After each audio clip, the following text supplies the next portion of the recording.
Di dunia nyata, dia hanyalah seorang kutu buku biasa, dijadikan bahan olok-olok, dibuli tanpa henti oleh teman-temannya. Tak ada satupun dari mereka yang tahu bahwa di dunia virtual, dia adalah raja, sang Nerd King yang tak terkalahkan di arena VR. Hingga suatu hari, salah satu pembulinya ikut turnamen game, dan secara tak terduga bertemu sang kutu buku di atas panggung digital. Hasilnya, benar-benar dibantai habis-habisan. Malu, hancur, tak berkutik. Tapi bagi sang pahlawan kita, kemenangan itu bukan sekadar balas dendam. Sebab sejak saat itu, hidupnya berubah total. Bakatnya menarik perhatian seorang profesor misterius. Ia mendapat undangan ke akademi elit, dan tidak lama setelahnya, batas antara dunia nyata dan virtual mulai kabur. Dunia berubah, dan kini, siapa sebenarnya pecundang? Cerita kita mulai di sebuah arena virtual. Dua petarung tengah berduel sengit. Sang pendekar tampak kesulitan, terengah, terdesak. Lawannya tak tersentuh sedikit pun. Saat si pendekar bangkit dan mencoba menyerang balik, lawan bertopeng itu bergerak lebih cepat dari yang bisa diikuti mata. Sebuah tebasan tajam, dan segalanya berakhir dalam sekejap. Penonton bersorak, kemenangan mutlak, tanpa luka, tanpa celah. Dan sang pemenang adalah seorang siswa SMA. Nama aliasnya Black Skull. Semuanya terjadi di masa depan di mana realitas virtual bernama interface telah mengubah wajah kehidupan. Interface bukan sekadar game, ia adalah dunia kedua yang menyerap segalanya. Orang-orang bekerja, belajar, bahkan bersosialisasi di dalamnya. Salah satu dunia paling populer di dalam interface adalah Heroes of Time, atau biasa disingkat HOT, sebuah MMORPG yang memungkinkan para pemainnya menjadi pahlawan dan menjelajahi dunia fantasi seluas imajinasi manusia. Jutaan orang dari seluruh dunia terjun ke HOT, dan banyak yang bermimpi jadi pemain profesional. Kita beralih ke sebuah SMA, tempat para siswa membahas pertandingan turnamen terbaru. Seorang siswa bertanya pada temannya bagaimana cara jadi jago di HOT. Tapi temannya, yang tampak santai dan ogah-ogahan, hanya menjawab, "Gampang. Hindarin semua serangan lawan, terus pukul balik semua seranganmu sendiri." Nama siswa itu Lee Hun Jung. Ya, dia adalah Black Skull, yang kini tengah melaju ke final turnamen yang disiarkan oleh Planet Man, sebuah platform streaming ternama. Tapi bukan hanya jago main game, dia juga atlet, pintar, dan berasal dari keluarga kaya raya. Menurutnya, dia cukup tampan juga. Dunia miliknya, dan dia menjalani hidup di mode paling gampang, easy mode. Temannya menimpali. Katanya, percuma minta tips dari Hun. Sinkronisasinya ketinggian. Sinkronisasi? Dalam dunia VR, tingkat sinkronisasi menunjukkan seberapa dalam koneksi antara tubuh nyata dan avatar virtual seseorang. Jika seseorang mencapai 100%, mereka bisa merasakan dunia VR seperti kenyataan. Tapi jika lebih dari 100%, dunia virtual terasa lebih nyata dari realita. Gerakan jadi lambat, waktu terasa melambat, seperti punya kekuatan super.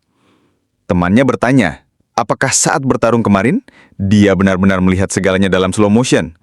Hun berusaha merendah. Katanya, dia cuma merasa lebih peka di dunia virtual. Tapi teman satunya langsung mengeluh, hidup ini emang gak adil, ada yang emang ditakdirkan gagal. Dan saat berkata begitu, dia sedang duduk di atas seseorang. Ya, seseorang yang dijadikan kursi manusia. Dialah sang tokoh utama kita. Dipaksa diam dan menahan beban tubuh orang lain, sambil terus dihina. Si siswa kaya itu mencengkram rambutnya dan menyuruhnya untuk tetap seimbang. Ibunya adalah ketua dewan sekolah, jadi kalaupun ketahuan, dia tinggal bilang, ini cuma main-main. Hun yang sedari tadi menonton, tiba-tiba menendang mereka berdua, membuat si teman dan kursinya jatuh ke lantai. Temannya marah besar, menuduh kursi manusia itu sengaja menjatuhkannya. Sementara itu, pemuda kaya itu hanya melirik ke bawah. Tokoh utama mulai menangis, sambil mencari kacamatanya. Nah, kaya itu berpikir bahwa dunia ini seperti rimba. Ia percaya bahwa yang kuat berhak menginjak-injak yang lemah.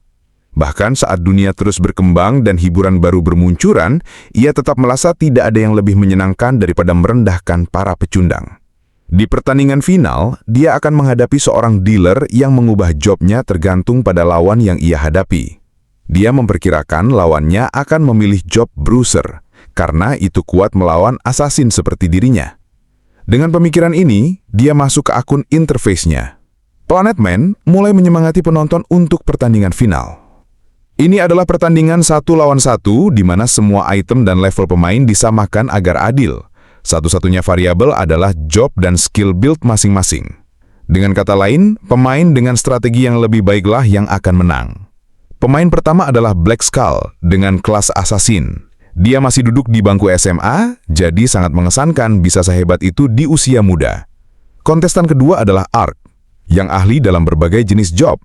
Planet Man penasaran, job apa yang akan ia pilih saat melawan assassin. Semua orang terkejut saat melihat dia memilih job mage. Job ini dianggap yang paling lemah saat menghadapi assassin, karena mage lemah terhadap serangan jarak dekat. Planet Man bertanya, apakah ini bagian dari strateginya? Ark menjawab bahwa ini bukan strategi, dia hanya merasa lawannya tidak cukup hebat, jadi mengalahkannya dengan mage pun bukan masalah. Orang ini sudah memberikan serangan psikologis bahkan sebelum pertarungan dimulai. Saat hitung mundur dimulai, Ark membuka tudungnya dan menunjukkan bahwa dia juga seorang siswa SMP. Dia mengejek Black Skull karena memakai topeng yang membuat Black Skull marah. Dia mulai berpikir, apakah lawannya ini cuma cari perhatian? Pertarungan dimulai. Ark menyerang Black Skull dari jarak jauh dengan sihir sambil menjaga jarak. Black Skull ingin memberinya pelajaran, jadi dia menghindari semua sihir itu dan terus mendekat. Ark mulai khawatir dan berpikir untuk semakin mempersempit jarak agar bisa mengenai lawannya. Black Skull menganggap dia bodoh karena malah mendekati seorang assassin. Dia langsung menggunakan skill rear ambush untuk muncul di belakang Ark dan menyerangnya. Namun mage itu menoleh dan tersenyum. Ternyata itu adalah jebakan. Dia langsung mengenai Black Skull dengan sihirnya. Saat Black Skull jatuh berlutut, Ark bertanya, benarkah kamu pikir seorang dealer seperti aku nggak tahu soal skill milik assassin? Dia mengejek Black Skull karena kalah saat menggunakan assassin melawan seorang mage. Ini membuat Black Skull benar-benar marah. Dia menggunakan skill ultimate-nya yang memungkinkannya menghilang dari pandangan. Serangan berikutnya akan membuatnya terlihat kembali sambil memberikan efek stun pada lawan. Ark tersenyum dan berkata bahwa ini agak tidak adil karena dia tak bisa melihat atau mendengarnya. Tapi dia juga mengungkapkan bahwa dia sudah menyiapkan skill untuk momen ini. Dia mengaktifkan skill ultimate miliknya bernama Energy Blast yang mengeluarkan proyektil bergerak lambat namun dengan damage yang besar. Komentator tak percaya, dia menggunakan proyektil lambat melawan assassin yang bisa bergerak super cepat. Sekarang keduanya berada dalam posisi di mana satu serangan saja bisa menentukan hasil pertandingan. Satu-satunya hal yang akan menentukan hasilnya adalah apakah Ark bisa bereaksi terhadap serangan tak terlihat dari Black Skull. Assassin itu masih diliputi amarah karena dihina oleh mage. Dia memutuskan untuk meningkatkan synchro rate-nya dan memperlambat waktu. Sistem Interverse memungkinkan pemain untuk memperlambat persepsi waktu mereka melalui sinkronisasi. Beberapa pemain bahkan menyebut waktu terasa nyaris berhenti bagi mereka. Saat Black Skull maju untuk memberikan pukulan terakhir, dia menaikkan synchro rate-nya hingga 210%. Namun, Ark secara mengejutkan berhasil menghindari serangannya dan langsung menghajarnya dengan Energy Blast. Dia menatap Black Skull sambil tersenyum, lalu mengulang kata-kata yang dulu dikatakan Hun saat menendangnya ke kursi. Mata Black Skull membelalak mendengar kata-kata itu. Tapi Ark langsung menghantamnya lagi dengan ultimate-nya. Pertandingan berakhir, dan dia langsung lockout dari Interverse. Dia melepas headset-nya dan melemparkannya, lalu berteriak marah. Dia bertanya-tanya siapa sebenarnya pemain itu. Dialah si kursi, tokoh utama cerita ini. Dia tersenyum sambil membayangkan ekspresi wajah Hun saat bertemu dengannya di sekolah nanti. Di tempat lain, seorang profesor sedang melihat daftar pemain di tabletnya. Dia terkejut melihat synchro rate salah satu pemain. Dia bertanya, apakah ada program ilegal yang muncul di dalam game? Lalu, dia bilang pada asistennya bahwa dia akan menemui pemain itu secara langsung karena ingin tahu apakah tingkat sinkronisasi setinggi itu benar-benar mungkin. Sementara itu, Hun sedang menendang Noah tanpa henti. Dia seperti kehilangan akal. Temannya berkata bahwa dia seperti itu karena kalah di final kemarin. Dia sebenarnya ingin masuk akademi dengan jadi terkenal lewat ranking amatir. Tapi, rekor tak terkalahkan dan status tanpa luka yang ia banggakan, semuanya hancur dalam sehari. Lebih parah lagi, dia kalah dari seorang SMA, yang kemungkinan seumuran dengannya. Saat Hun terus menendang Noah, dia bertanya-tanya, mungkinkah anak ini yang mengalahkannya? Tokoh utama hanya meminta maaf dan berpura-pura tidak tahu alasan dia dihukum. Ini membuat Hun bingung, dan ia pergi begitu saja sambil berpikir, nggak mungkin aku kalah dari orang kayak dia. Begitu Hun pergi, Noah mulai tertawa pelan. Dia tahu, dia baru saja menyentuh ego Hun dengan mengalahkannya di final. Dia sudah dibully oleh anak itu sejak hari pertama masuk sekolah. Bahkan ketika VR mulai mendominasi dunia, bullying tidak pernah berhenti. Tokoh utama sudah muak kalah di dunia nyata, jadi dia mencoba membalas di dunia virtual. Dia tahu dirinya tidak bisa melakukan banyak hal di kehidupan nyata, dan mungkin itu tidak akan pernah berubah. Saat guru memanggil nomor absennya, dia kaget melihat kondisinya, namun sang guru berpura-pura tak melihat dan tetap melanjutkan pelajaran. Tokoh utama merasa marah karena gurunya tidak melakukan apa-apa untuk membelanya. Dia tahu keluarga Hun sangat berpengaruh dan punya koneksi, jadi gurunya tidak bisa berbuat banyak. Baginya dunia nyata itu menjijikkan, dan semua pembuli itu terlihat seperti monster. Di dunia virtual, Noah bisa menghabisi monster tanpa kesulitan.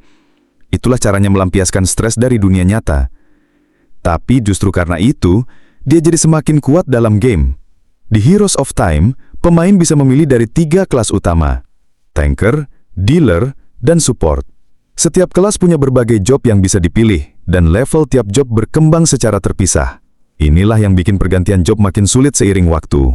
Noah sendiri bermain sebagai dealer. Saat membuka inventarisnya, dia menyadari bahwa dia sudah mengumpulkan banyak gold. Dia sempat berpikir untuk menggunakan gold itu demi membayar biaya hidup bulanannya. Seiring perkembangan dunia Interverse, VR ini hampir jadi dunia kedua bagi manusia. Mata uang utamanya adalah gold dan bisa ditukar menjadi uang sungguhan. Tapi, ada syaratnya. Penarikan gold hanya bisa dilakukan saat pemain sudah cukup umur. Noah sendiri belum cukup umur, jadi meski hartanya melimpah di dunia virtual, dia belum bisa menikmati hasilnya. Saat sedang menatap timbunan gold itu, tiba-tiba dia disergap dari belakang. Untungnya refleks Noah cepat. Dia bisa menghindar tepat waktu. Tapi belum sempat tenang, beberapa pemain lain muncul dengan senjata masing-masing. Salah satu dari mereka, yang tampaknya pemimpin, mengejek penyerang pertama karena meleset. Noah masih bingung dan bertanya apa sebenarnya yang mereka inginkan. Lelaki itu menyeringai seperti orang gila. "Kami cuma mau membunuhmu," katanya. Noah menatap mereka penuh curiga. Dalam game, kelompok seperti ini dikenal dengan sebutan zombie. Mereka adalah pemain bayaran yang disewa oleh organisasi tertentu untuk memburu pemain lain. Mereka diberi target harian dan menukarkan hasilnya, entah gold atau item, untuk mendapat bayaran. Mayoritas anggota zombie adalah penjahat dunia nyata, atau orang yang sudah terjerat utang besar dan tidak punya pilihan lain. Tapi Noah tidak akan menyerah semudah itu. Dia bersiap untuk melawan. Pemimpin kelompok itu menjelaskan bahwa mereka semua adalah pemain biasa, kecuali si penyerang pertama. Mata pemain itu merah, tanda bahwa dia sudah membunuh pemain sebelumnya. Artinya jika Noah membunuh pemain biasa lainnya, maka dia akan diberi penalti sebagai player killer. Noah sadar, dia tidak boleh sembarangan menyerang, karena sistem akan menghukumnya. Dia pun mencoba kabur, tapi kelompok itu tak memberi celah. Salah satu dari mereka menusuk lengannya. Sekarang dia terpojok, tak bisa mundur lagi. Dia bertanya-tanya, kenapa hidup terus mempermainkannya seperti ini? Bahkan di dunia virtual, dia tetap jadi sasaran. Ingatan tentang Hun pun muncul. Di sekolah, Noah pernah dipukul hanya karena melihatnya terlalu lama. Noah sadar jika dia melawan dan membunuh semua orang ini, dia akan kehilangan lebih banyak. Mungkin lebih baik mati dan kehilangan 10% saja. Tapi ini bukan dunia nyata, dan Noah bukan lagi anak yang akan pasrah dipukul. Dia mencabut pedangnya dan mulai menebas para pemain satu persatu. Sebagian besar hanyalah pemain biasa, jadi dia bisa menghabisi mereka dengan cepat. Yang penting sekarang, bertahan hidup sampai status player killernya hilang. Setelah para pemain kroco tumbang, Noah langsung menyerang sang pemimpin. Tapi ternyata lawannya bisa menahan serangannya, lalu melemparnya mundur. "Kenapa terkejut? Kau pikir aku selevel dengan kroco-kroco itu?" katanya. "Nampaknya kau sudah menjadi pembunuh. Sangat disayangkan." Di saat bersamaan, seorang pemain bertopeng sedang mengawasi hutan dari ketinggian. Dia menggunakan seekor gagak untuk mencari Noah. Akhirnya, dia menemukannya. Di bawah, Noah kesulitan melawan pemimpin zombie. Dia tidak menyangka kalau orang itu sekuat ini. Si pemimpin bahkan memuji Noah karena bisa membunuh para zombie secara presisi, tanpa terkena serangan sedikit pun. Tapi sekarang, katanya, waktunya Noah mati. Dia menerjang Noah dengan tebasan cepat. Noah bisa melihat serangan itu, tapi tetap tidak bisa menghindarinya. Meskipun bisa membaca gerakan lawan, tubuhnya tak cukup cepat untuk bereaksi. Berbeda dengan turnamen, dalam pertempuran liar seperti ini, selisih level sangat menentukan. Seorang pemain bisa mendominasi lawan hanya dengan statistik tinggi. Saat serangan pamungkas hampir mendarat, tiba-tiba sebuah pedang menghentikannya. Pemain bertopeng tadi muncul dan menahan tebasan itu. Pemimpin zombie marah dan bertanya, siapa dia? Orang bertopeng itu hanya meminta maaf karena ikut campur. Katanya, dia punya urusan pribadi dengan si protagonis. Dia memanggilnya dengan nama dalam gamenya, Ark, lalu bertanya, apakah dia menggunakan cheat dalam pertandingan turnamen kemarin? Noah buru-buru menjawab bahwa dia tidak pernah pakai cheat. Sementara itu, pemimpin zombie semakin marah karena diganggu. Namun tanpa repot, orang bertopeng itu menangkis pedangnya dan menaruh bilahnya di leher pimpinan zombie. Lalu dia menoleh pada Ark dan bertanya, "Lu beneran bisa nyampe sinkronisasi 400% tanpa bantuan program eksternal?" Bahkan Noah sendiri terkejut. "Sinkro gue setinggi itu?" Orang bertopeng itu mengangguk. "Sinkronisasi lo pas serangan terakhir di turnamen kemarin di atas 400%. Tak satu pun pemain di seluruh game ini pernah mencapai angka segila itu." Protagonis mengatakan kepadanya bahwa untuk mengukur sinkro rate harus membayar, sehingga dia tidak pernah melakukannya. Tiba-tiba sebuah kotak harta berbicara muncul entah dari mana. Kotak itu adalah mimik yang terkait dengan manajemen dunia HOT dan datang untuk menyelidiki laporan kecurangan. NPC tersebut memberitahu Ark bahwa dia sedang dicurigai melakukan kecurangan dan harus melakukan gerakannya sekali lagi. Protagonis langsung memerintahkan NPC itu untuk mengejar player killer yang berdiri tepat di depannya. Namun karena orang tersebut belum membunuh siapapun, NPC menjelaskan tidak ditemukan pelanggaran apapun. Sebaliknya, mereka curiga dia menggunakan perangkat lunak terlarang untuk meningkatkan sinkron rate-nya, yang dapat mengakibatkan akun diblokir permanen. Protagonis sangat marah mendengar tuduhan tersebut, dan menegaskan bahwa dia tidak pernah menggunakan perangkat lunak terlarang. NPC meyakinkan bahwa dia tidak bersalah, dan tes ini akan mudah baginya. Pria bertopeng menyerahkan salah satu pedangnya kepada protagonis dan menyuruhnya membuktikan dirinya. Mendengar ini, pemimpin kelompok bertanya apakah protagonis benar-benar curang. Pria bertopeng kemudian mundur dan memberi izin penuh kepada pemimpin kelompok untuk menyerang Ark. Pemimpin itu menyerang dan mencoba membacok, tetapi protagonis berhasil memblok serangannya dengan pedang. Dia tahu sinkron rate-nya sedikit di atas rata-rata, namun tidak menyangka setinggi ini karena belum pernah mengukurnya sebelumnya. Saat bertarung melawan pemimpin, dia menyadari bahwa dia adalah pemain pertama di dunia dengan sinkron rate setinggi ini. Pemimpin bingung melihat protagonis tertawa. Sementara itu, protagonis baru menyadari bahwa dirinya istimewa dan memutuskan untuk memfokuskan seluruh energinya pada pertahanan. Dia tidak dapat bereaksi ketika melihat serangan lawan karena terlalu lambat, sehingga dia berusaha bereaksi bahkan sebelum serangan dilancarkan dengan meningkatkan indera sampai tingkat tertinggi dan membaca alur gerak sendi lawannya. Pada level ini, dia mampu merasakan serangan sebelum pemimpin memulainya. NPC dan pria bertopeng terkejut melihat angka sinkron rate di layar. Pemimpin mencoba segala cara untuk mengenai protagonis, tetapi tampaknya protagonis sudah tahu apa yang akan dilakukan lawannya. Saat mereka terus bertarung, NPC tidak menemukan tanda-tanda penggunaan perangkat luar yang mempengaruhi sinkron rate Ark, yang berarti dia tidak curang. Ketika protagonis memberikan serangan pamungkas kepada pemimpin, layar menampilkan sinkron rate-nya sebesar 527%. Pria bertopeng menatapnya dengan kaget dan bertanya-tanya apakah ini adalah lahirnya seorang irregular. Protagonis menanyakan apakah itu sudah cukup sebagai bukti bahwa dirinya tidak bersalah. Pria itu meminta maaf dan mengatakan bahwa dia memiliki sebuah saran. Namun protagonis yang sedang percaya diri memotong ucapannya dan menyatakan bahwa dirinya adalah makhluk istimewa di Interverse. Dia yakin tidak akan terkalahkan oleh siapapun dan meminta pria itu untuk menyimpan senjata yang telah diberikan kepadanya. Pria itu menghela napas dan mengatakan bahwa dia harus mengurus masalah player killing terlebih dahulu dan akan berbicara lagi nanti. Tiba-tiba, pria itu menebas ark di tubuhnya tanpa memberi kesempatan untuk bereaksi. Protagonis tidak menyangka serangan itu datang tiba-tiba.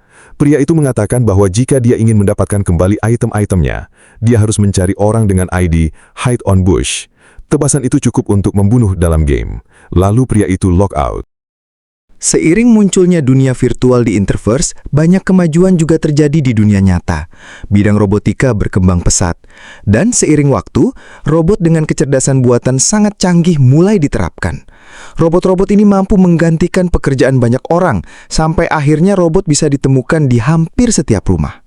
Salah satu robot itu bernama T1 dan menjadi penjaga protagonis selama 10 tahun. MC pulang ke rumah dalam kondisi menangis dan penuh goresan. Reaksi pertama robot itu adalah marah dan bertanya apa yang terjadi. Noah menjelaskan bahwa dia kehilangan semua itemnya. Setelah mendengar penjelasan lengkap dari Noah, T1 menegur karena memboroskan uang di VR Cafe. Robot itu mengatakan bahwa Noah sudah menghemat tagihan listrik dengan tidak mengisi baterainya secara penuh. Setelah tenang, robot itu menyarankan untuk menemui orang bernama Hide on Bush untuk meminta barangnya kembali. Noah ragu apakah orang itu akan mengembalikan itemnya. Robot itu menyuruhnya bersiap untuk berlutut dan memohon jika diperlukan. Noah belum pernah meminta bantuan orang lain, jadi dia meminta robot itu mengajarinya. Robot tersebut menjamin akan mengajarkan seni meminta bantuan berdasarkan data dari generasi sebelumnya. Noah pun akan belajar seni mengemis ini. Dia masuk kembali ke dalam game dan meminta pria itu untuk mengembalikan item-itemnya. Gaya membungkuknya agak aneh, tapi semangatnya ada. Pria itu menyuruhnya berdiri karena dia akan mengembalikan item-item itu bahkan tanpa dia membungkuk. Namun, ada beberapa syarat. Dia memulai kontrak Interverse dan mengatakan bahwa dia ingin mengajukan beberapa pertanyaan. Jika sang protagonis tidak menjawab semua pertanyaan dengan jujur, maka dia akan langsung membuang item-item itu. Kontrak ini memastikan bahwa semua syarat dalam kesepakatan dipenuhi dan kedua belah pihak merasa puas. Ark tidak keberatan dengan kontraknya karena dia juga punya beberapa pertanyaan untuk pria bertopeng itu. Mendengar hal itu, pria tersebut menambahkan satu syarat lagi ke dalam kontrak. Sang MC juga boleh mengajukan pertanyaan. Setelah menerima kontrak itu, dia langsung mendapatkan kembali item-itemnya. Pria bertopeng itu memulai pertanyaan pertama dan bertanya apakah dia benar-benar anak SMA. Ark mencoba mencari celah dari kontrak dan menjawab tidak. Sistem mendeteksi kebohongannya dan semua item miliknya langsung diambil, termasuk pakaiannya. Pria bertopeng itu mengatakan bahwa sistem bisa membaca gelombang otaknya. Itu berarti sistem bisa mendeteksi segala bentuk kebohongan. Mendengar hal itu, Ark akhirnya mengakui bahwa dia memang anak SMA. Sekarang gilirannya, dan dia bertanya kenapa pria itu melakukan semua ini kepadanya. Pria bertopeng menjawab bahwa dia ingin mengenalnya lebih dalam. Dia menjelaskan bahwa dia sedang merekrut untuk sebuah tim game, dan ini adalah bagian dari proses wawancara. Mendengar hal ini, Ark bingung dan bertanya lebih jauh tentang tim tersebut. Tapi gilirannya untuk bertanya sudah habis. Pria itu kembali bertanya tentang tujuan karirnya di masa depan. Sang protagonis mengatakan bahwa dia hanya ingin menghasilkan banyak uang. Setelah itu, dia kembali bertanya tentang tim tersebut. Pria itu mengungkapkan bahwa dia sedang berbicara tentang tim liga yang akan bermain di Fairyland Academy. Ark terkejut dan bertanya-tanya, apakah pria itu benar-benar sedang membicarakan Fairyland Academy yang terkenal itu? Pria itu lalu bertanya apakah dia suka bermain game, dan Ark mengangguk ragu-ragu. Ark mulai bertanya-tanya apakah pria ini benar-benar berasal dari Fairyland Academy? Itu adalah impian setiap siswa gamer untuk masuk ke akademi itu. Dia mulai tenggelam dalam pikirannya sendiri dan bertanya kepada pria itu, apakah dia bahkan punya peluang untuk masuk ke akademi tersebut. Pria itu mengatakan bahwa dia bisa masuk selama dia merasa dirinya layak. Lalu dia bertanya kepada MC apakah dia akan mundur jika menghadapi musuh yang jelas-jelas lebih kuat darinya dalam segala hal. Ark dengan percaya diri mengatakan bahwa dia tidak akan mundur. Tapi tiba-tiba dia mulai memikirkan Han dan semua pembuli itu. Dia tahu bahwa dia tidak akan menyerah, tapi entah kenapa, jawaban itu terasa seperti kebohongan baginya. Dia menunduk dan berkata kepada pria itu bahwa dia salah. Dia tidak ingin bertarung dalam pertempuran yang tidak bisa dia menangkan. Namun jika itu bukan pertempuran terakhirnya, dia akan mencoba memperbaiki diri agar bisa menghadapi lawan itu. Pria itu menyebutkan sebuah kompetisi sparring yang diadakan setiap tahun di antara para siswa Fairyland Academy. Banyak tim menargetkan untuk menang di liga demi menjadi tim perwakilan akademi. Di antara semua siswa itu, hanya sedikit yang tetap bertahan untuk menggapai impian mereka, sementara sisanya menyerah. Ini adalah tempat di mana hanya ada satu MVP di tim yang bertahan. Pria itu mengarahkan pedangnya ke Ark dan bertanya, apakah dia punya kemampuan untuk bertahan hidup di tempat seperti itu? Ark membenci kekalahan. Satu-satunya alasan dia memilih untuk menyerang Han di dunia virtual adalah karena dia percaya diri dengan skillnya secara online. Namun, segalanya berbeda di dunia nyata. Dia tidak ingin melawan Han di dunia nyata karena jika dia tidak pernah melawan, maka dia tidak akan jadi pecundang. Dia mulai berpikir, apa yang akan dia lakukan jika suatu saat bertemu musuh yang lebih kuat darinya dan tidak bisa dia hindari. Matanya mulai dipenuhi amarah saat dia sadar bahwa dia sudah tahu jawabannya. Dia meraih pedang pria itu dengan tangan kosong dan berkata bahwa sekarang gilirannya. Ark tersenyum dan bertanya kepada pria itu apakah dia membutuhkan seseorang yang bisa menjadi ace di timnya. Pria itu menarik pedangnya dan berkata bahwa dia benar, tapi dia masih kurang dalam beberapa hal untuk menjadi ace. Dia tidak yakin apakah Ark bisa banyak berguna hanya dengan tingkat sinkronisasi yang tinggi. Pria itu mengatakan bahwa dia harus lulus ujian masuk menggunakan kekuatannya sendiri. Sekarang giliran dia bertanya, jadi dia bertanya kepada MC apakah dia siap menjalani pelatihan berat demi ujian masuk yang akan berlangsung dalam 3 bulan. Ark bahkan tidak perlu berpikir untuk menjawab karena dia sudah tahu apa yang dia inginkan. Sesi latihannya dimulai keesokan harinya. Dia melihat seorang gadis berdiri di depannya, dan gadis itu berkata bahwa dia dikirim dari pria bertopeng. Gadis itu memanggil pria bertopeng dengan sebutan profesor, dan bertanya kepada Ark apakah dia adalah kandidat rekomendasi yang dimaksud oleh si profesor. Ark bingung karena dia tidak tahu bahwa ada kandidat lain selain dirinya. Gadis itu mulai melakukan pemanasan dan berkata bahwa dia belum mendengar apapun soal itu. Tanpa peringatan, dia langsung menendang ke arah kepala Ark, tapi Ark berhasil menghindar. Saat dia masih coba memahami apa yang sedang terjadi, gadis itu menangkap kepalanya dan memukul dadanya dengan keras. Setelah duel singkat, gadis itu berdiri dengan susah payah. Ia menatap Noah tajam dan menyebut bahwa dirinya pernah mendengar soal tingkat sinkronisasi tinggi yang dimiliki pemuda itu, lalu mengajaknya bertarung. Noah bingung, belum mengerti maksudnya. Tapi gadis itu justru bertanya balik, apa kau tidak merasakan sakit, atau kau sudah menurunkan sensitivitas rasa sakitmu? Padahal Noah sendiri sudah nyaris pingsan, tapi tetap berusaha berdiri. Gadis itu melangkah maju dengan wajah mengintimidasi, dan itu cukup untuk membuat Noah akhirnya buka suara. Ia mengaku bahwa persepsi rasa sakitnya disetel hanya 1%. Mendengar itu, gadis itu langsung marah. Semua orang menjaga persepsi mereka di angka maksimal 20%, supaya sinkronisasi bisa meningkat. Kau bahkan tidak tahu itu, ujarnya kesal.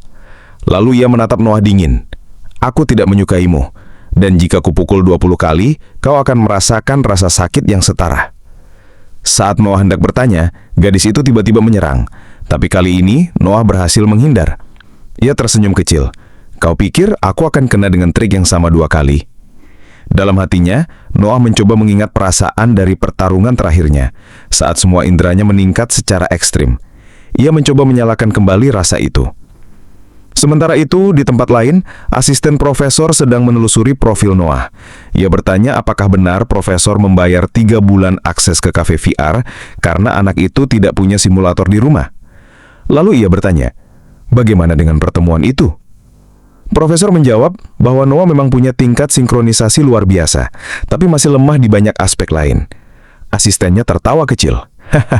Sekarang pemain tak bisa mengandalkan sinkronisasi saja, mereka harus bisa lebih dari itu. Itulah kenapa aku meminta Carrie untuk berduel dengannya, jawab sang profesor. Mendengar nama itu, asisten langsung cemas.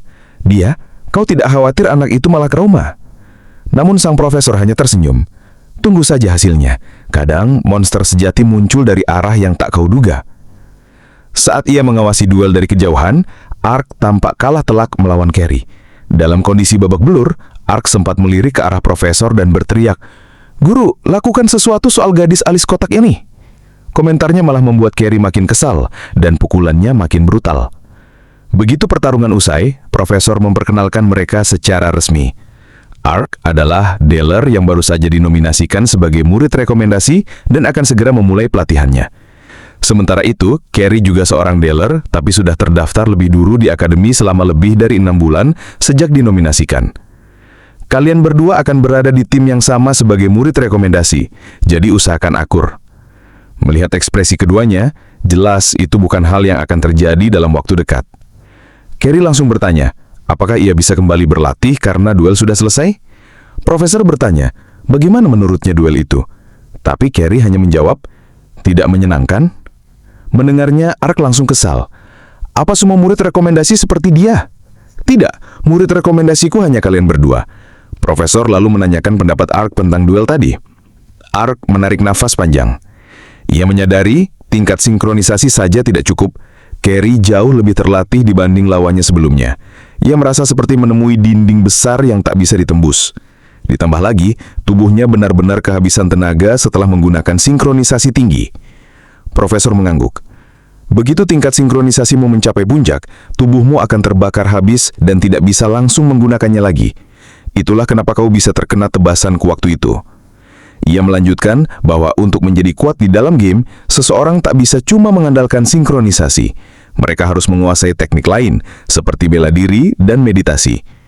Itu juga alasan kenapa aku meminta Carrie bertarung denganmu. Ark lalu bertanya, jadi dia sudah berlatih lebih dari 6 bulan? Benar. Mendengar itu, Ark tersenyum. Kalau begitu, aku akan menyusulnya dalam 3 bulan, saat waktunya tes nanti. Namun Profesor berkata, aku tidak berharap kau bisa menyusulnya sebelum tes. Seperti halnya senjatamu adalah sinkronisasi, senjatanya adalah kemampuan bertarung. Dia dilahirkan dengan bakat itu dan mengasahnya setiap hari sejak menjadi murid rekomendasi. Tapi setelah kamu resmi masuk akademi, kamu akan bisa berlatih tanpa gangguan. Dan karena statusmu, aku bisa mengatur pelatihan harianmu lewat sekolah. Ark tampak sangat senang. Ia berpikir itu artinya ia tidak perlu ke sekolah lagi dan tidak perlu berurusan dengan para pembulinya. Namun senyumnya perlahan memudar.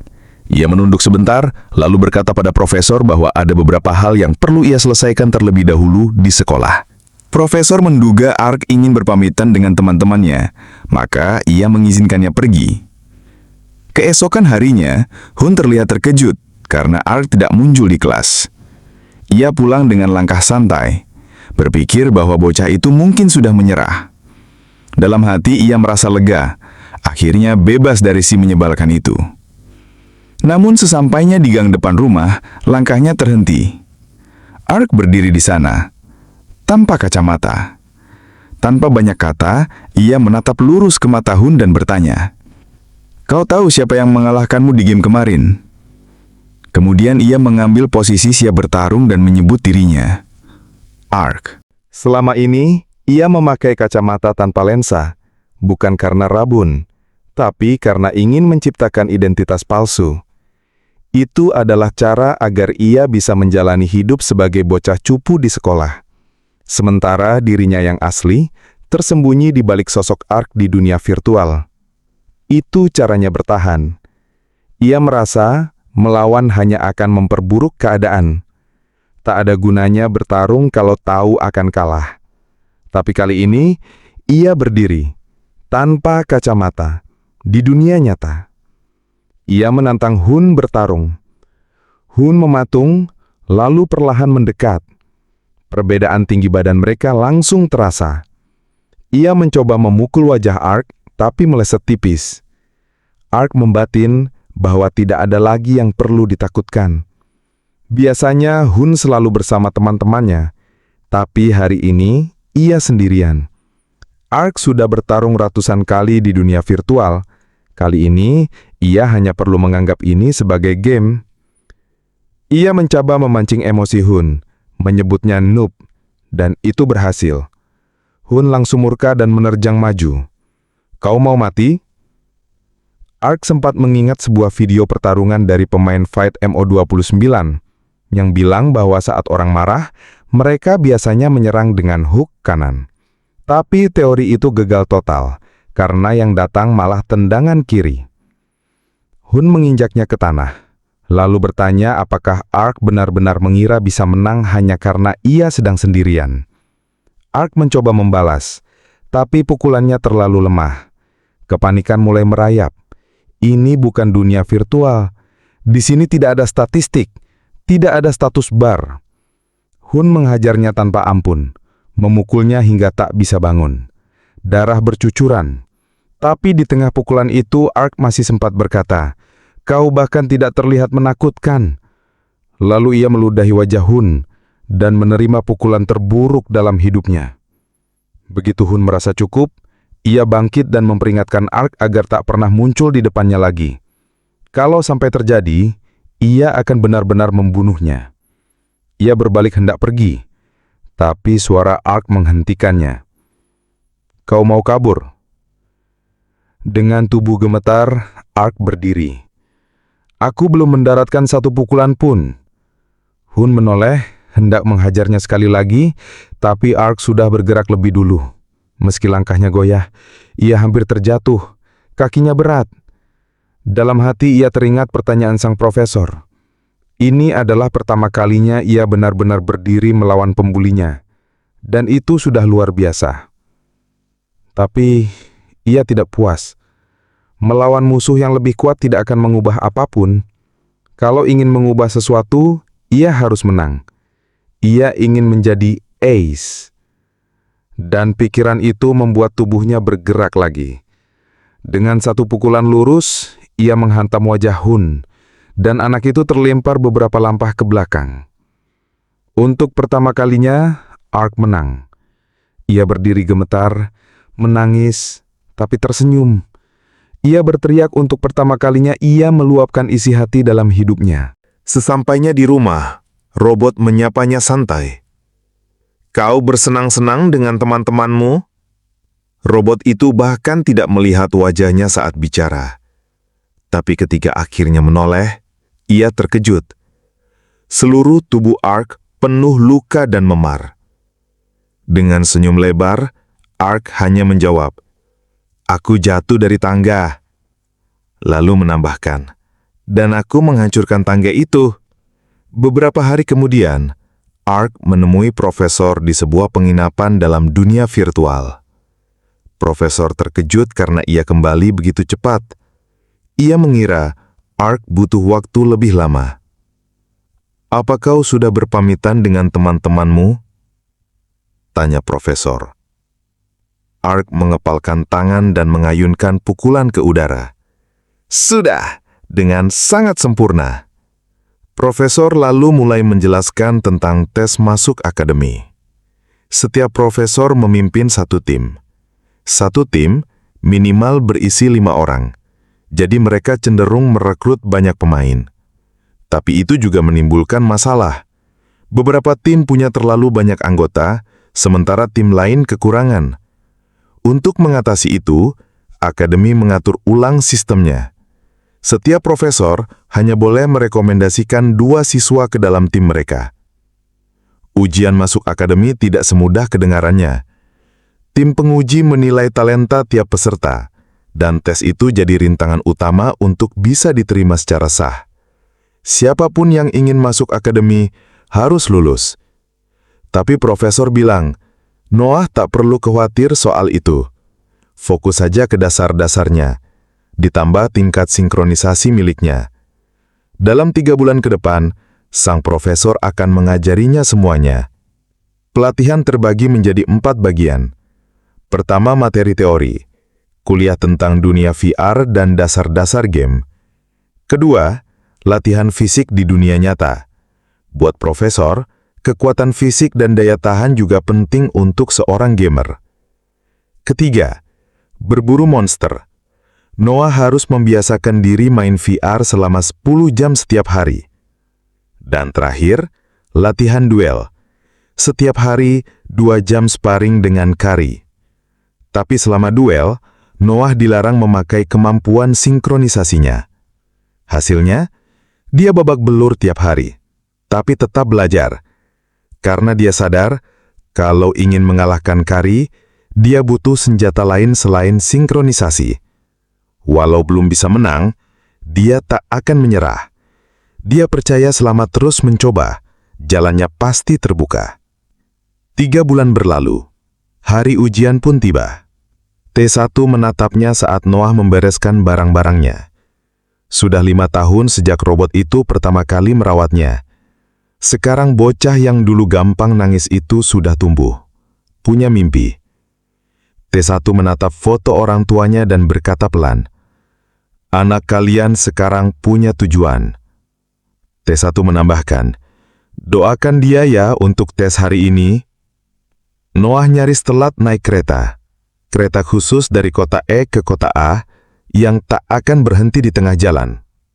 Duduk di kursinya, rasa gugup mulai merayap. Ini pertama kalinya dia pindah ke kota A, kota paling maju di seluruh negeri.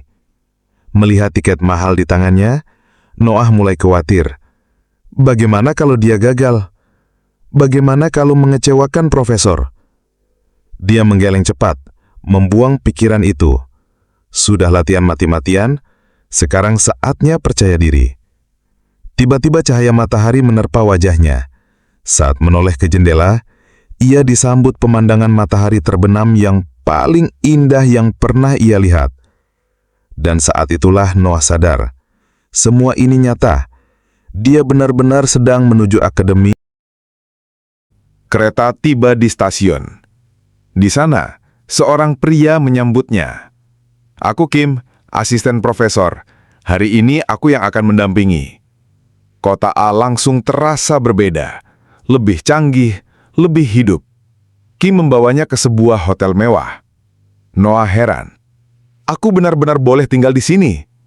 Gunakan semua fasilitasnya sepuasmu. Kau jauh lebih polos dari karakter gamemu ya," ujar Kim sambil tersenyum. Noah mengerutkan alis. "Kita pernah ketemu sebelumnya?" Kim langsung berpose, bangga. "Aku yang merekomendasikanmu ke profesor. Nama panggungku, Planet Man." Sayangnya, Noah cuma menatap datar. Dia belum pernah nonton channelnya. Noah bertanya, "Di sini ada akses ke Interverse?" Kim menjawab, "Profesor nyuruh semua peserta istirahat, jadi VR dilarang dulu. Tapi, kebetulan aku mau pergi kencan. Jadi kalau kamu bilang aku udah ngurusin kamu dengan baik, aku nggak akan ngadu kamu pakai VR." Mata Noah langsung berbinar. "Deal, aku juga bakal subscribe channelmu." Dia tak sabar menjelajah kota A versi VR. Di Interverse, ada fitur bernama Mirror World. Salinan sempurna dari kota di dunia nyata. Dan kota A punya versi itu. Semua perubahan kota nyata langsung disinkronkan ke dalam VR. Avatar di Mirror World juga jauh lebih cepat dan lincah. Rasanya seperti menjelajah kota sambil punya kekuatan super. Noah login, lalu berubah jadi karakternya di Interverse. Dia keluar dari hotel dan langsung melihat kerumunan pemain yang juga menjelajah kota virtual. Hologram di mana-mana, bangunan futuristik menjulang. Dia berjalan melewati keramaian. Dalam hati, bertanya-tanya apakah semua orang ini hidup di Mirror World. Tapi dia tahu, ada satu hal yang paling ingin dia lihat. Patung Faker, patung yang cuma ada di Mirror World. Meskipun sudah lama tak masuk dunia VR, semangatnya tetap sama seperti dulu. Ia masih dianggap legenda di mata para pemain. Gamer terhebat yang di masa jayanya berhasil mencetak banyak prestasi luar biasa. Ark sempat membaca di suatu tempat. Katanya, kalau berdoa di depan patungnya, semua pertandingan gamemu akan berjalan lancar. Itulah alasan kenapa dia datang ke tempat itu sebelum ujian. Tapi ternyata bukan dia saja yang berdoa. Di sebelah kirinya, dia melihat Carrie juga sedang berdoa pada patung yang sama. Mereka langsung mulai berdebat. Ark bertanya apakah Carrie juga sedang berdoa karena gugup. Carrie langsung menyebutnya bodoh dan menyuruhnya untuk tidak menyamakan dirinya dengannya. Lalu dia bertanya apakah Ark sedang berada di ruang VR hotel, karena profesor sudah melarang mereka menggunakan VR. Ark berusaha mengelak dan bilang itu rahasia. Tapi Carrie tahu, dia juga pasti dapat larangan yang sama dari profesor, karena mereka berdua sama-sama murid rekomendasi. Ark jadi kesal dan bilang kalau dia mau jalan-jalan sebentar. Carrie bertanya kemana dia akan pergi. Ark bilang dia ingin melihat akademi. Mendengar itu, Carrie langsung melarangnya. Katanya dia tidak akan bisa masuk ke akademi. Ucapan itu benar-benar menampar Ark. Dia bertanya maksudnya apa. Carrie hanya bilang dia tidak mau Ark membuang-buang waktu. Selama 3 bulan terakhir, dia sudah berlatih tanpa henti. Jadi mendengar kalau dia nggak bisa masuk akademi, terasa seperti pukulan telak. Selama latihan mereka, dia pernah melawan Carrie sebanyak 132 kali. Dan kalah semuanya. Bahkan dia tidak bisa mendaratkan satu serangan pun yang benar-benar kena. Tapi dari semua kekalahan itu, semangatnya tidak pernah padam. Di luar sesi latihan pun, dia terus berpikir, mencari ide dan strategi baru buat ngalahin Carrie. Semua itu terasa menyenangkan, karena dia melihat Carrie sebagai rival yang dia kagumi. Dia ingin mengalahkannya suatu hari nanti. Itulah kenapa ucapan Carrie terasa begitu menyakitkan. Tiba-tiba, dia menyerbu ke arah Carrie dan berkata bahwa dia tidak akan terus kalah selamanya. Carrie melihatnya datang dan langsung pasang posisi bertarung. Tapi sebelum dia bisa memukul, Ark mengaktifkan sinkronisasinya yang tinggi dan berhasil menghindar. Carrie terkejut karena Ark bisa menyerang balik secepat itu. Sebelum serangannya mengenai Carrie, Ark meminta Carrie menarik ucapannya, karena dia yakin dia akan lulus ujian masuk akademi besok pagi. Carrie menangkap tinjunya dan bertanya maksudnya apa. Lalu dia melempar Ark ke tanah dan bilang dia tidak akan menarik ucapannya. Katanya, yang dia maksud bukan soal Ark gagal ujian, tapi soal Ark nggak bisa masuk ke akademi di dunia cermin, karena orang luar memang tidak diizinkan masuk. Ark pun bengong, dia salah paham. Dengan nada serius, Carrie bilang, dia tidak pernah berniat mengatakan bahwa Ark akan gagal, karena mereka ada di tim yang sama. Dia bahkan mengancam akan membunuh Ark kalau dia sampai gagal ujian besok pagi. Ark yang terbawa emosi langsung mencoba memeluk Carrie sambil nangis, tapi dia langsung dipukul balik dan ditarik keluar dari momen dramanya. Carrie bilang dia lapar, dan karena mereka berdua sedang di ruang VR, dia mengajak Noah untuk makan bareng. Noah baru sadar dia belum pernah melihat Carrie di dunia nyata. Begitu dia melepas headset VR-nya, ada seorang gadis yang menghampiri dan bertanya, "Kamu kah Ark?" Selama ini, dia memang penasaran seperti apa penampilan Carrie di dunia nyata. Yang dia tahu, mereka seumuran, sangat berbakat, dan punya kecenderungan kekerasan yang tinggi. Dari semua informasi yang dia kumpulkan dalam 3 bulan terakhir, dia membayangkan Carrie sebagai karakter dengan aura gahar, kayak Jojo. Tapi ternyata kenyataannya jauh banget. Dengan senyum ramah, gadis itu bertanya kenapa dia terlihat kaget. Dia bilang namanya Carrie, dan meyakinkan Noah kalau dia nggak akan memukulnya di dunia nyata. Karena mereka nggak boleh pakai nama panggilan di dunia nyata, dia meminta nama aslinya. Carrie lalu memperkenalkan nama aslinya, Lisa. Noah dengan ragu bilang bahwa nama aslinya adalah Park Noah. Mereka pun pergi makan siang bersama. Lisa tampak sangat menikmati makanannya, padahal menunya biasa aja. Noah sedikit kaget melihat Lisa bisa menikmati hal sederhana seperti itu. Saat makan, Lisa bertanya dari mana asalnya. Noah menjawab dari kota E. Lisa bilang mereka cukup dekat karena dia sendiri berasal dari kota F. Noah kaget mendengarnya. Kota F dikenal sebagai wilayah iblis, kota penuh kriminalitas dan kekerasan. Dia nggak nyangka Lisa berasal dari tempat seperti itu. Tiba-tiba Lisa bertanya soal gerakan yang Noah pakai padanya tadi. Apakah itu hasil dari latihan dan penggunaan sinkronisasinya? Noah menjawab, dia hanya tidak ingin terus kalah selamanya. Dia balik bertanya, bagaimana Lisa bisa jadi murid rekomendasi? Lisa menjelaskan bahwa dia pernah bertarung dengan sang profesor dan akhirnya direkrut. Pertama kali mereka bertemu di Kolesium HOT, profesor itu berhasil menyudutkannya, seolah bisa membaca semua gerakannya. Lisa sempat menantangnya beberapa kali, tapi tetap nggak bisa menang. Noah mulai menyadari, profesornya memang luar biasa. Dia sendiri pernah kalah hanya dengan satu serangan saja.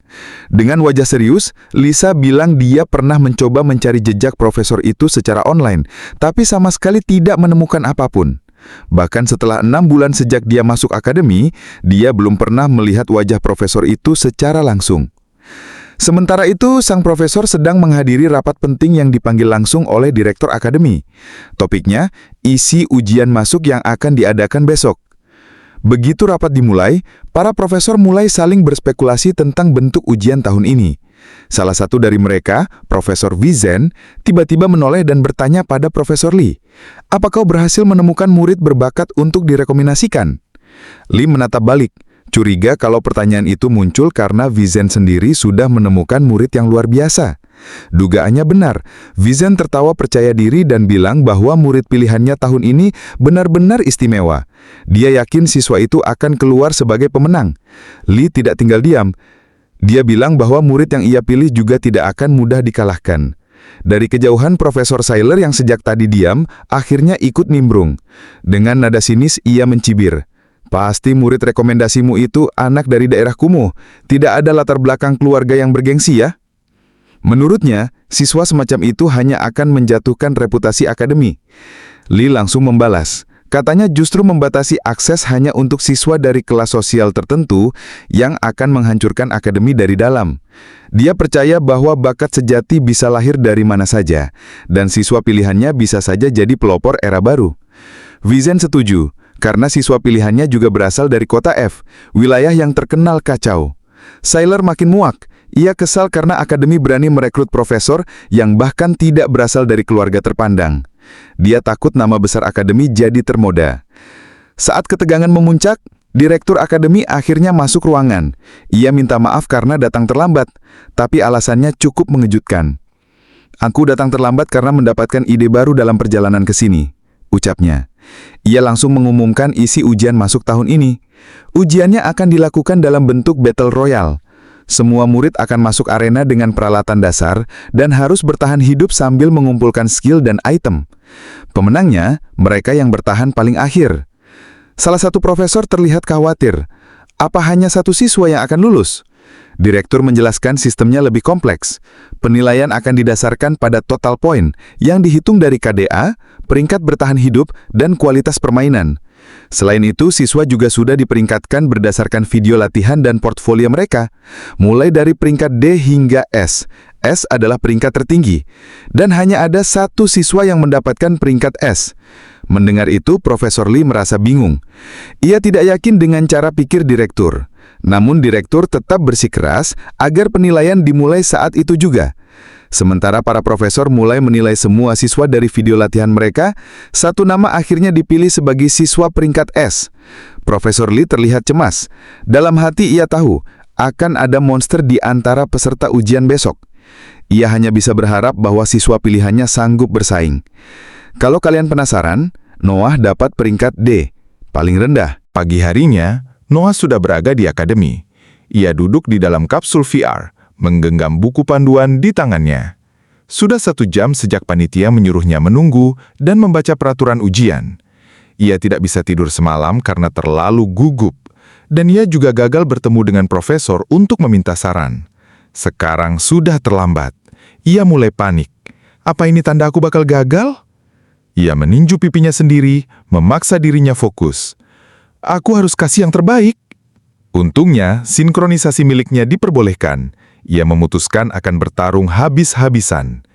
Tiba-tiba terdengar pengumuman, ujian akan dimulai. Noah masuk ke akun Interverse-nya dan bersiap. Begitu dia login, ia mendapati dirinya berada di istana kerajaan. Itu tampaknya adalah arena tempat ujian akan berlangsung. Ia terkejut melihat begitu banyak siswa rekomendasi lain selain dirinya dan Lisa. Saat masih tenggelam dalam pikirannya, suara Lisa terdengar dari belakang. "Akhirnya kau datang?" Noah menoleh dan menatapnya. Dalam hati, ia tahu selama ini ia selalu kalah dari Lisa. Tapi itu akan berubah hari ini. Ia pun berbalik dan berjalan pergi. Tapi Lisa menarik lengannya. "Heh, bisa-bisanya kau mengabaikan aku." Sebelum adu mulut mereka berlanjut, direktur akademi muncul di atas panggung dan mulai menyampaikan pidatonya. Pria itu muncul dengan pakaian mewah bak seorang raja. Ia memperkenalkan diri sebagai Jimmy Fullhouse, direktur Songyong Academy. Setelah sedikit berbasa-basi tentang mereka sebagai murid rekomendasi, Jimmy mulai menjelaskan ujian yang akan mereka jalani. Tes kali ini berbentuk Battle Royale. 20 siswa akan bertarung hingga hanya tersisa 1 pemain. Namun, syarat kemenangan bukanlah bertahan hidup sampai akhir, melainkan membuktikan kepada akademi bahwa mereka memang layak. Meski begitu, ada keuntungan tambahan bagi siswa yang mampu bertahan sampai akhir. Seorang siswa mengangkat tangan dan bertanya tentang sistem peringkat. Jimmy menjelaskan bahwa peringkat adalah komponen inti ujian. Semua siswa akan mulai dengan peringkat tertentu, dari D hingga A. Jika seseorang mengalahkan lawan dengan peringkat lebih tinggi, ia akan mencuri peringkat tersebut. Namun, peringkat ini akan tetap tersembunyi sampai pemain pertama gugur. Jimmy tersenyum, lalu mengungkapkan bahwa ada satu siswa S-Rank di antara mereka. Di akademi, peringkat menentukan perlakuan yang akan mereka terima. Dan tentu saja, siswa S-Rank akan mendapat perlakuan terbaik. Tiba-tiba seorang gadis mengangkat tangan, menyampaikan bahwa jika siswa dengan peringkat tinggi akan memiliki keuntungan sejak awal, lalu bagaimana peringkat diputuskan? Jimmy menjawab bahwa peringkat mereka ditentukan dari video latihan yang sudah dievaluasi. Gadis itu yang terlihat seperti si cerewet memprotes, menganggap sistem evaluasi terlalu samar. Direktur itu menatapnya tajam dan bertanya, apakah ia akan pergi hanya karena tidak bisa menerima sistem ini? Ia mengingatkan bahwa Fairyland Academy adalah fasilitas pendidikan terbaik yang menghasilkan pro gamer grade. Seorang pro gamer, katanya, harus mampu menghadapi ekspektasi publik dengan tenang meski di bawah tekanan luar biasa. Ia menyuruh gadis itu menoleh ke belakang untuk melihat perbedaan antara mereka yang ditakdirkan menjadi bintang dan yang tidak. Jika tidak puas dengan peringkatnya, ia hanya perlu membuktikan diri di arena. Setelah mendidik sang gadis, Jimmy mengumumkan dimulainya ujian. Semua siswa pun langsung ditransfer ke arena. Di sisi lain, Profesor Lee menonton dengan senyum, bertekad mendukung murid-muridnya. Ark kemudian diberi peta dengan pilihan lokasi pendaratan. Berdasarkan panduan yang dibaca, Ark memutuskan mendarat di hutan. Ini adalah mimpi yang menjadi kenyataan, tapi ia berusaha menahan kegembiraannya dan mulai fokus mengumpulkan item. Dalam Battle Royale, strategi terbaik di awal adalah farming, mengumpulkan item sebanyak mungkin untuk mendapatkan keuntungan di pertempuran nanti. Terdapat total 10 area, dan masing-masing akan hancur setelah waktu tertentu, sehingga kesempatan farming hanya ada di awal permainan. Ark sudah merencanakan rute tercepat untuk mengumpulkan semua item yang ia butuhkan. Dari peti pertama, ia mendapatkan Steel Panties. Dalam fase awal ini, menghindari pertemuan dengan pemain lain adalah kunci. Pertarungan dini akan menghambat pengumpulan item dan membuat posisi tidak menguntungkan. Dengan peta seluas 10 km, Ark yakin ia tidak akan bertemu siapapun. Sampai ia menyadari ada pemain lain duduk hanya 5 meter darinya. Keduanya nyaris kena serangan jantung saat saling melihat. Baru 5 menit berjalan dan mereka sudah bertemu. Benar-benar apes! Pemain itu adalah Ginus, siswa lain yang terlihat seperti manusia salju. Profesor yang memantau pertandingan juga terkejut. Profesor Lee khawatir karena tidak menyangka Noah Ark akan bertemu lawan secepat ini. Karena keduanya belum punya item, pertarungan bisa memakan waktu lama, dan sebenarnya pilihan terbaik adalah saling mengabaikan. Profesor Bison yang ternyata guru Ginus menganggap ini situasi sulit. Jika mereka menghindar, nilai mereka mungkin terpengaruh. Tapi jika bertarung sekarang, keduanya akan rugi di fase selanjutnya. Logikanya, pilihan terbaik adalah tidak bertarung. Ark dan Ginus pun berdiri, lalu berjalan saling mendekat. Para profesor menunggu, menduga mereka akan bertarung. Namun yang terjadi justru sebaliknya. Mereka melewati satu sama lain tanpa kontak, seolah lawan tak terlihat. Profesor Bison tertawa, menganggap keduanya hanya terlalu takut untuk bertarung. Direktur di sisi lain menganggapnya membosankan. Dalam Battle Royale ada satu aturan umum, sistem sudden death. Seiring waktu, beberapa area akan berubah menjadi zona bahaya, memaksa para pemain bergerak dan bertemu lawan mereka. Pemain yang gagal meninggalkan zona bahaya otomatis tereliminasi. Meski begitu, belum ada satupun pertempuran yang terjadi. Semua siswa memilih bermain aman, karena setiap gerakan mereka akan mempengaruhi nilai akhir. Namun berbeda dengan yang lain, Carrie justru aktif berburu lawan. Ia akhirnya menemukan jejak pemain lain saat melihat peti harta karun yang sudah dijarah. Karena belum ada notifikasi Keylog, ia tahu semua orang masih bersembunyi. Jejak itu membawanya masuk jauh ke dalam labirin. Di sana seorang pemain tengah sibuk mengumpulkan loot. Ia baru saja mendapatkan pedang legendaris, peringkat tertinggi dalam permainan menurut buku panduan. Pemain ini dijuluki Lucky Puncher, dan sesuai namanya, ia percaya keberuntungan ada di pihaknya. Dalam waktu 30 menit, ia sudah mengumpulkan item peringkat unik dan lebih tinggi, membuatnya yakin bisa menang dengan mudah. Saat ia sedang pamer dengan item barunya, Carrie tiba-tiba muncul dan menantangnya bertarung. Lucky Puncher semakin bersemangat, menganggap ini kesempatan untuk menguji senjatanya. Pertarungan pun dimulai. Carrie langsung menerjang tanpa ragu, membuat lawannya heran. Apakah ia tidak mengerti perbedaan kualitas item mereka? Dengan kemampuan pedangnya, Lucky Puncher berhasil menghancurkan senjata Carrie. Namun, ia gagal memanfaatkan momen itu untuk menghabisinya. Carrie gesit menghindar dari serangan berikutnya. Terkejut dengan kelincahan lawannya, Lucky Puncher mendengar Carrie menebak bahwa pedangnya punya kemampuan menghancurkan senjata. Carrie tersenyum dan berkata bahwa ia akan mengambil pedang itu. Lucky Puncher kesal. "Kamu sudah kalah bahkan tanpa senjata," serunya. Namun Carrie tetap percaya diri. Ia mengubah posisi tubuhnya lalu melompat mendekat. Lucky Puncher mencoba menyerang, tapi Carrie bergerak terlalu cepat. Ia meraih tubuhnya, menghempaskannya ke dinding, lalu mengarahkan pukulan keras. Lucky Puncher sempat memiringkan kepala, tapi tinju Carrie meninggalkan lekukan di beton. Ia terkejut akan kekuatan tersebut dan mulai menuduh Carrie curang. Mengklaim bahwa ia tidak memulai dengan statistik yang sama. Carrie menjawab tenang, ini hanya cara kerja avatar interface. Tubuh di dalam game jauh lebih kuat dari manusia asli. Dan Physics Engine menerjemahkan momentum kekuatan secara realistis. Ia menutup penjelasan itu dengan pukulan pamungkas. Pemain itu tumbang. Sebelum pingsan, ia sempat bertanya apakah Carrie adalah siswa S-Rank. Carrie sendiri tidak tahu. Ia bersiap menendangnya untuk mencari tahu, tapi sebelum sempat, kill notification muncul. Carrie berhenti, penasaran siapa yang mendapatkan kill pertama. Sementara itu, Lucky Puncher mencoba kabur diam-diam. Sia-sia, karena ia segera dieliminasi. Carrie kecewa, ia ingin menjadi yang pertama mencetak kill. Namun, ketika melihat nama di notifikasi, ia kaget. Pemain pertama yang mendapat kill adalah Ark. 10 menit sebelumnya, Ark sedang babak belur melawan seorang pemain lain. Ia berada di medan Flaming Mountain, dikelilingi lava panas yang memancarkan hawa menyengat. Di depannya berdiri seorang pemain berambut biru, sosok yang tak ia sangka akan ditemui di awal tes.